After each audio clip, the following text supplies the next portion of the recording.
A British Prime Minister just crossed the unthinkable line. He openly mocked the King of England as nothing more than a man in fancy clothes playing dress-up, and what happened in the hours that followed could destroy his career forever.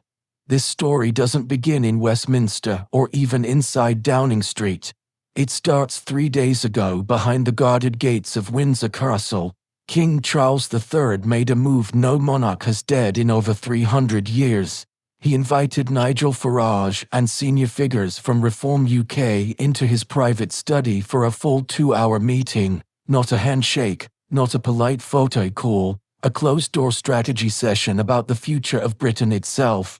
If you think that sounds unbelievable, hit that subscribe button right now, because the deeper we go, the more shocking it gets.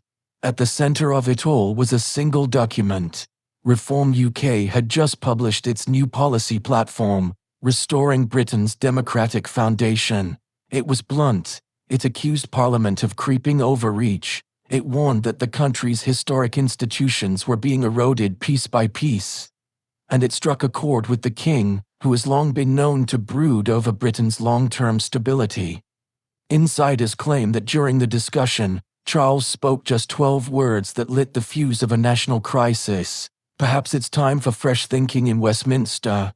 The current path seems unsustainable. 12 words, but those 12 words now threaten to topple a sitting Prime Minister, shatter the Labour Party, and plunge Britain into the deepest constitutional storm since the abdication of 1936.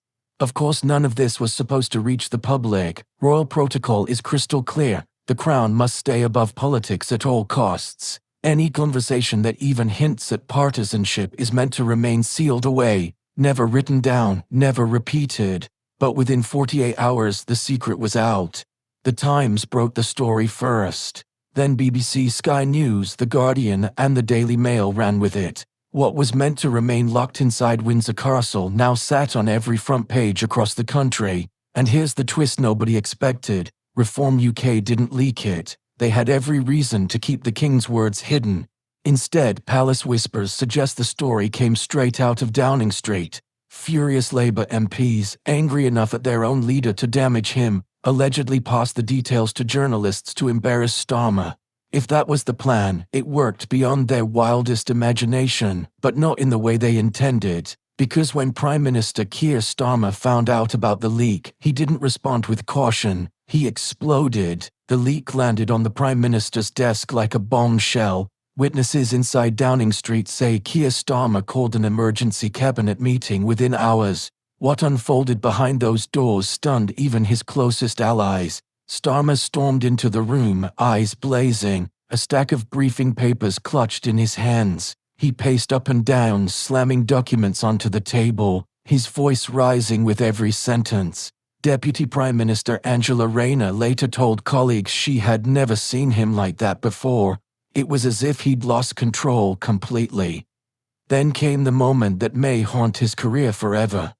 Multiple cabinet members confirmed that Starmer slammed his fist onto the table and shouted, "If Charles wants to dabble in politics, I'll show him what politics really looks like. The monarchy serves Parliament, not the other way around. He's forgotten his place." The room froze. Ministers looked at each other in disbelief. But Starmer wasn't finished. According to Education Secretary Bridget Phillipson, he carried on.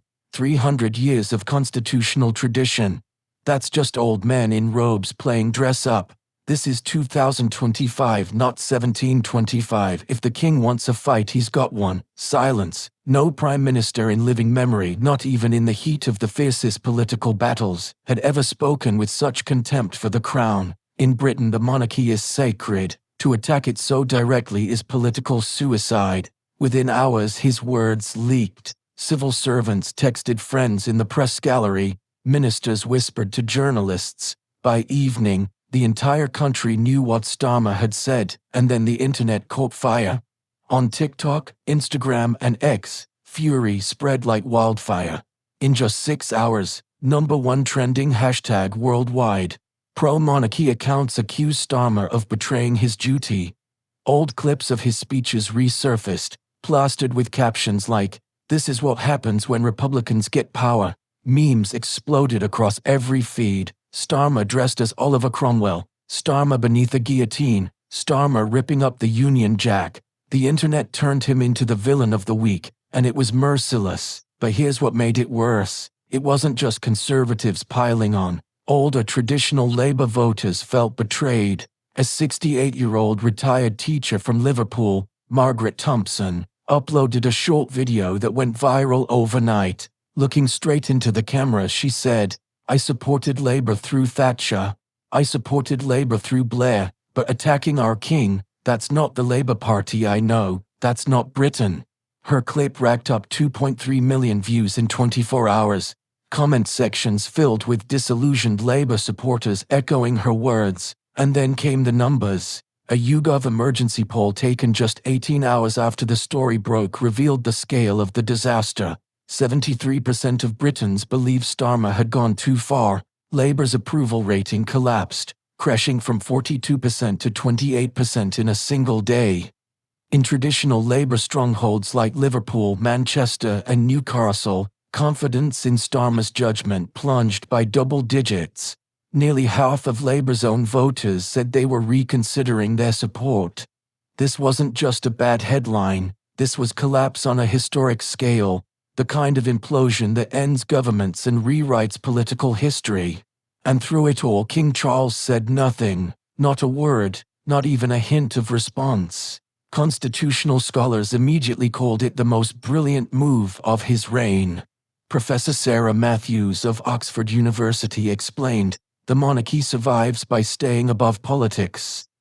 By keeping silent, Charles allows public anger to build against the Prime Minister, while the Crown looks calm and dignified. Every hour he says nothing, Starmer looks more reckless. The contrast is devastating. Inside the palace, whispers spread that Charles was personally hurt, saddened that his office had been dragged into partisan crossfire. But outwardly he projected nothing. No emotion, no reaction, only quiet dignity. And that silence made Starmer's fury look even more unhinged. Inside Labour headquarters, chaos turned into open panic. Overnight, a WhatsApp group called Damage Control ballooned to more than 40 members of Parliament. Messages flew back and forth. Should they defend him? Should they distance themselves? Should they replace him? Veteran MP Diane Abbott reportedly told colleagues, "In 40 years in this party, I have never seen a leader implode like this. He hasn't just damaged himself, he's damaged all of us." Names began to circulate: Angela Rayner, David Lammy, even whispers of Ed Miliband returning as a safe pair of hands interim leader. The mere fact that succession was being openly discussed told the story. Starmer's position was collapsing by the hour. The cracks widened at the top. Transport Secretary Louise Hay was seen leaving Downing Street in tears after what sources described as a ferocious shouting match with the Prime Minister. She reportedly told aides she could no longer defend this chaos. By week's end, Labour had sunk further to just 26%. Reform UK soared to 24%. The Conservatives held steady at 32%. For the first time in British history, Nigel Farage was within striking distance of replacing Labour as the official opposition. Inside the parliamentary party, despair turned into outright rebellion. Backbench MPs held late-night calls, whispering about no confidence letters. Veteran figures admitted privately that Starmer was finished. Leaks poured into the press. Diane Abbott was quoted telling colleagues, "He hasn't just wrecked himself, he's wrecked every Labour candidate in the country. He's taken a wrecking ball to our credibility." The WhatsApp group meant for Damage Control mutated into a coup planning hub. Names of successors flew around: Angela Rayner, Rachel Reeves, Yvette Cooper as a possible unity figure. The conversation shifted. It was no longer if Starmer would go, but when. So where does Britain go from here? The political order has been shaken to its core. Labour is shattered, split between loyalists and rebels, with its leader clinging on by the thinnest of threads. The Conservatives, once fractured, suddenly stand tall as the only stable force. Reform UK has risen from the fringes to the very centre of power, fueled by outrage, donations and new supporters, and the monarchy, so often doubted, now stands taller and more respected than at any time in modern memory. This wasn't just a scandal, it wasn't just a meltdown, it was a turning point in British history. If you don't want to miss what happens next, hit that subscribe button right now, because this story is only getting started.